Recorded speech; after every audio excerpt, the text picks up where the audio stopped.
ದೇವರಾಜ್ ಅವರೇ, ಇವತ್ತು ನಟರಾಜ್ ಅವರು ಹೇಳಿದ್ರು ದುಡ್ಡಿದೆ ಅಂತೇಳಿ, ಶಾಸಕರು ಹೇಳ್ತಿದ್ದಾರೆ ಅಭಿವೃದ್ಧಿ ಆಗ್ತಾ ಇದೆ ಅಂತೇಳಿ, ಜನ ನೋಡ್ತಿದ್ದಾರೆ, ರಾಜ್ಯದ ಜನ ನೋಡ್ತಿದ್ದಾರೆ.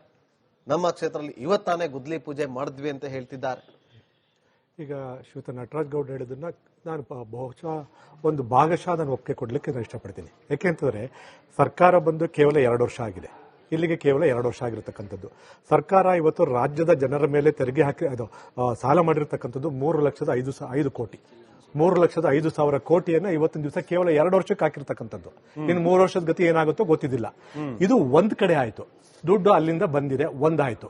ಎರಡನೇದಾಗೇನಾಗಿದೆ, ಗ್ಯಾರಂಟಿಗಳು ಕೊಡ್ಲಾಗ 52,000 ಕೋಟಿ ಅಂತ ಹೇಳಿ ಶ್ರೀಯುತ ನಟರಾಜ್ ಗೌಡ ಹೇಳಿದ್ರು, ಕರೆಕ್ಟ್, ಅದು ಒಪ್ಪುವಂಥದ್ದು. ಆದ್ರೆ 52,000 ಕೋಟಿಯನ್ನ ಒದಗಿಸ್ಲಿಕ್ಕೋಸ್ಕರ ಇವ್ರು ಏನ್ ಮಾಡಿದರೆ, ಇವತ್ತಿಗೆ ಆಸ್ ಆನ್ ಡೇಟ್ಗೆ ಜನಗಳ ಮೇಲೆ 2 ವರ್ಷದಲ್ಲಿ ಹಾಕಿರ್ತಕ್ಕಂಥ ತೆರಿಗೆ 56,000 ಕೋಟಿ. ದಯವಿಟ್ಟು ಇದನ್ನ ಅಂಡರ್ಲೈನ್ ಮಾಡ್ಕೋಬೇಕು. ಇವ್ರು ಬಂದಿರತಕ್ಕಂತಹ ಹೊಸ ತೆರಿಗೆ 2 ವರ್ಷದಲ್ಲಿ ಹಾಕಿರ್ತಕ್ಕಂಥದ್ದು 56,387 ಕೋಟಿ ಹಾಕಿರ್ತಕ್ಕಂಥದ್ದು. ಅಂದ್ರೆ ಗ್ಯಾರಂಟಿ ಹಣ ಅಲ್ಲಿ ಬಂದೋಯ್ತು ಅಂತ ಆಯ್ತು ಅಲ್ಲಿಗೆ. ಅದ್ರ ಜೊತೆಗೆ 3,05,000 ಕೋಟಿ ಇರಬೇಕು, ಪ್ಲಸ್ ತೆರಿಗೆ ಇರಬೇಕು. ಆದ್ರೆ ದುಡ್ಡು ಇಲ್ಲಿ ಇದೆ ಅಂತಕ್ಕಂಥದ್ದು ಕಂಡು ಕಾಣಿಸ್ತಿದೆ. ಆದ್ರೆ ಯಾಕೆ ಅಭಿವೃದ್ಧಿ ಕೆಲಸ ಆಗ್ತಿಲ್ಲ? ಬೆಂಗಳೂರು, ಇವಾಗ ನಾನು ದೂರ ಹೋಗೋದಿಲ್ಲ,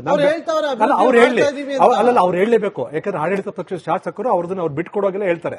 ಆ ರೀತಿ ಏನಾದ್ರು ಹೋಗಿದ್ರೆ ಬೆಂಗಳೂರು ನಗರದ 28 ಕ್ಷೇತ್ರದಲ್ಲಿ ಏನ್ ನಡೀತಾ ಇದೆ? ಗುಂಡಿ ಇಲ್ಲದೆ ಇರತಕ್ಕಂತ ಒಂದೇ ಒಂದು ರಸ್ತೆನ ಬೆಂಗಳೂರು ನಗರದಲ್ಲಿ ತೋರಿಸಿ ನೋಡೋಣ. ಬೇಡಿ ನನ್ನ ಕಾನ್ಸ್ಟಿಟ್ಯೂನ್ಸಿಗೆ ಹೋಗೋಣ, ನಮ್ಮ ಊರಿಗೆ ಹೋಗೋಣ. ಈಗ ಅಣ್ಣ ಎಲ್ಲ ಕುಳ್ತಿದ್ದಾರೆ, ಅವ್ರಿಗೆ ನಮ್ದು ಎಲ್ಲ ಒಂದೇ ಕಾನ್ಸ್ಟಿಟ್ಯೂನ್ಸಿ, ಪಕ್ಕದ್ದು. ಏನಾಗಿದೆ ಅಲ್ಲಿ ಸ್ಥಿತಿಗತಿಗಳು ಅಂತಕ್ಕಂಥದ್ದು ನಮಗ್ ಗೊತ್ತಿರುವಂತ ಚಿತ್ರ.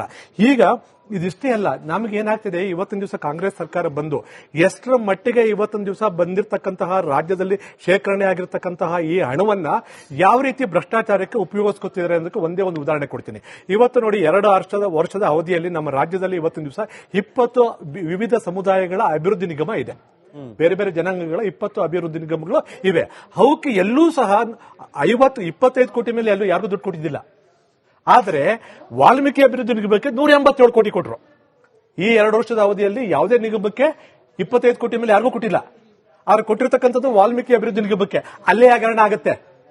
ಹಗರಣ ಆಗೋದಲ್ಲಿ ನೇರವಾಗಿ ಟ್ರೆಜರಿಯಿಂದ ಡ್ರಾ ಮಾಡಿ ಬೇರೆ ಬ್ಯಾಂಕ್ಗೆ ಕಾನೂನು ಬಾಹಿರವಾಗಿ ಡ್ರಾ ಮಾಡಿ ಅದನ್ನು ತೆಗೆದು ಆಂಧ್ರ ಕಳಿಸಿ, ಆಂಧ್ರದಿಂದ ಬಳ್ಳಾರಿ ಶಾಸಕರ ಕ್ಷೇತ್ರಗಳಲ್ಲಿರ್ತಕ್ಕಂಥ ಜನರಿಗೆ ತಲುಪೋ ರೀತಿ ಮಾಡ್ತಾರೆ. ಇದು ಭ್ರಷ್ಟಾಚಾರದ ಅತಿರೇಕಕ್ಕೆ ಒಂದು ಉದಾಹರಣೆ. 2ನೇ ಉದಾಹರಣೆ ನಿಮಗೆ ಕೊಡ್ತೀನಿ. ಇವತ್ತೇನಾಗಿದೆ, ಇವು ಯಾವ ರೀತಿ ನಮ್ಮ ತೆರಿಗೆ ಹಣವನ್ನ ಇವರು ಭ್ರಷ್ಟಾಚಾರಕ್ಕೆ ಬಳಸಿದ್ದಾರೆ ಅಂತಕ್ಕಂಥದಕ್ಕೆ ಒಂದೇ ಒಂದು. ಇವತ್ತು 36,700 ಮನೆಗಳನ್ನ ಇವರು ಕಟ್ಟಿದ್ದಾರೆ, ಹಂಚಿಕೆ ಮಾಡಿದ್ದಾರೆ ಅಂತಕ್ಕಂಥದ್ದನ್ನ ಶ್ರೀಯುತ ಜಮೀರ್ ಅವರು ಅದನ್ನು ಹೇಳ್ತಿದ್ದಾರೆ. ಮಾಡಿರ್ತಕ್ಕಂಥದ್ರಲ್ಲಿ ಯಾವ ರೀತಿ ಮಾಡಿದ್ರು, ಅಲ್ಲಿರ್ತಕ್ಕಂಥ ಶಾಸಕರ ಶಿಫಾರಸಿನ ಪತ್ರದ ಮೇರೆಗೆ ಹಂಚಿಕೆ ಆಗಿದ್ದಿಲ್ಲ, ಪಂಚಾಯಿತಿಯ ಅಧ್ಯಕ್ಷರ ಶಿಫಾರಸಿನ ಮೇರೆಗೆ ಹಂಚಿಕೆ ಆಗಿದೆ. ಅದೇ ಇವತ್ತಿನ ದಿವಸ ದೊಡ್ಡ ವಿಚಾರ ಆಗಿರ್ತಕ್ಕಂಥದ್ದು. ಹಂಚಿಕೆ ಆದ ಮೇಲೆ ಪಂಚಾಯಿತಿ ಅಧ್ಯಕ್ಷರು ಆ ಊರಿನಲ್ಲಿ ಕುಳಿತುಕೊಂಡು ಪಂಚಾಯಿತಿ ವ್ಯಾಪ್ತಿಯಲ್ಲಿ ಇರ್ತಕ್ಕಂಥವ್ರನ್ನ ಕರೆಸಿ ಒಂದೊಂದು ಮನೆಗೆ 10,000ದಿಂದ 30,000ವರೆಗೂ ಆಗುತ್ತೆ. ನೀವೇ ಅದನ್ನ ಮನೆ ತೋರಿಸಿದ್ರೆ ಚಾನಲ್ ಅಲ್ಲಿ ನಾನು ನೋಡ್ತಾ ಇದ್ದೆ.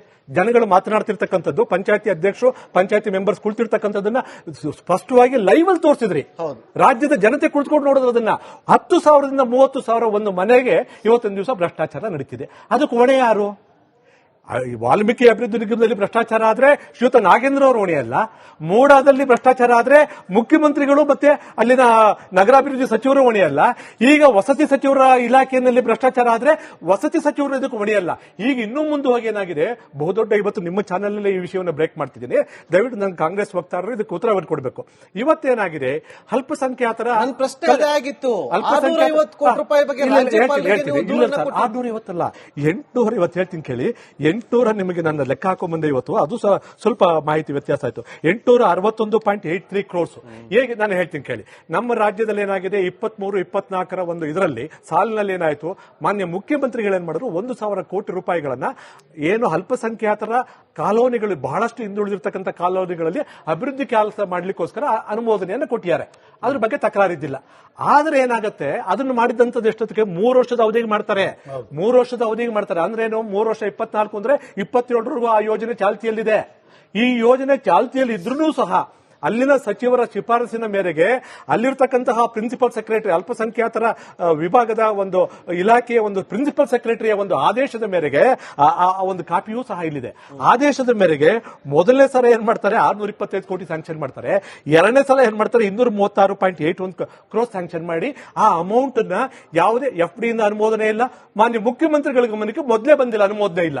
ಬರ್ದೇನೆ ಒಟ್ಟು 861.83 ಕ್ರೋರ್ಸ್ ಅನ್ನ ಇವತ್ತೊಂದು ದಿವಸ ಖರ್ಚು ಮಾಡಿದೀವಿ ಅಂತಕ್ಕಂಥದ್ದನ್ನ ಹೇಳ್ತಾವ್ರೆ. ಈಗಾಗಲೇ ಚಾಲ್ತಿಯಲ್ಲಿರ್ತಕ್ಕಂತಹ ಒಂದು ಯೋಜನೆಯಲ್ಲಿ 1,000 ರೂಪಾಯಿ ಇನ್ನೂ ವೆಚ್ಚ ಆಗಿಲ್ಲದೆ ಇದ್ದಾಗ ನೀವು ಇದನ್ನ FD ಅನುಮೋದನೆ ಇಲ್ಲದೆ ಮುಖ್ಯಮಂತ್ರಿಗಳ ಅನುಮೋದನೆ ಇಲ್ಲದೆ ಹೇಗೆ ನೀವು ಇದನ್ನು ಖರ್ಚು ಮಾಡಿದ್ರಿ? ಅದೇ ಕೆಲಸಕ್ಕೆ, ಯಾವ ಕೆಲಸಕ್ಕೆ, ಯಾವ ಯೋಜನೆ ನಿಗದಿ ಮಾಡಿದ್ರು, ಯಾವ ಯೋಜನೆಗೆ ಅನುಮತಿ ಕೊಟ್ಟಿದ್ರು, ಆ ಯೋಜನೆಗೆ ಅಡಿಷನಲ್ ಆಗಿ ಹೇಗೆ ನೀವು ಮಾಡಿದ್ರಿ? ದುಡ್ಡು ತಿನ್ನೋ ದರಿದ್ರ ಬಂದಿಲ್ಲ ಅಂತ ಆ ಹೇಳಿದ್ರು. ದರಿದ್ರ ಸ್ಥಿತಿ, ದಯನೀಯ ಸ್ಥಿತಿ ಇವತ್ತಿನ ದಿವಸ ಕಾಂಗ್ರೆಸ್ ಪಕ್ಷಕ್ಕೆ ಬಂದಿದೆ.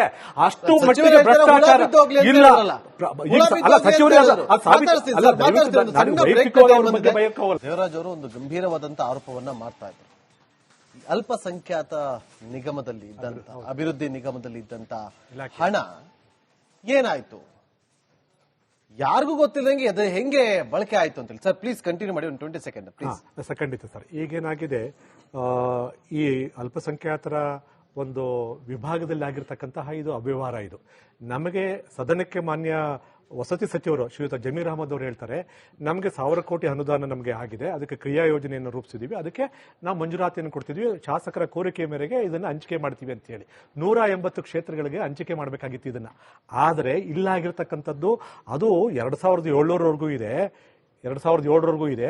ಹಾಗಾಗಿ ಇದನ್ನ ಒಂದ್ ಕಡೆ ಎತ್ಕೊಳ್ಳಿ. ಇನ್ನು ಮಧ್ಯದಲ್ಲಿ ಏನ್ ಮಾಡಿದ್ದಾರೆ, ಮಾನ್ಯ ಮುಖ್ಯಮಂತ್ರಿಗಳ ಅನುಮೋದನೆ ಇಲ್ಲದೆ, FD ಅನುಮೋದನೆ, ಆರ್ಥಿಕ ಇಲಾಖೆಯ ಅನುಮೋದನೆ ಇಲ್ಲದೆ ಸರಿಸುಮಾರು 861 ಕೋಟಿ ರೂಪಾಯಿ ಇವತ್ತಿನ ದಿವಸ ಡ್ರಾ ಮಾಡಿದ್ದಾರೆ.